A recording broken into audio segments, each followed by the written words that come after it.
xonadoningizda ta'mirlash ishlarini olib borayotgan vaqtingizda eng qiyin lekin to'g'ri tanlov qilishingiz kerak bo'lgan narsalardan biri bu eshik hisoblanadi.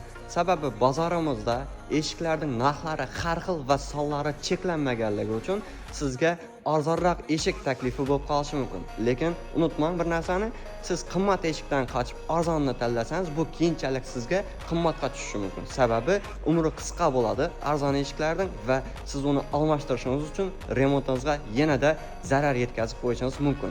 Assalomu alaykum Sarvarozi eshiklari kuzatuvchilari. Bugun sizlarga ko'rsatib o'tadigan eshigim Gurlan Navoiydan mijozimizning eshiklari bo'ladi. Eshigimizning materiali 08 lik laminat bo'ldi. 4 dona eshik berganmiz. 3 donasi dara eshik, guluxoy bo'ladi, 1 donasi yarim eshik oynali. Oynamiz har doimgidek qalin, lekin oyma variantda bo'ldi. Urganchdan zakazdan yetib keladi oynalarimiz.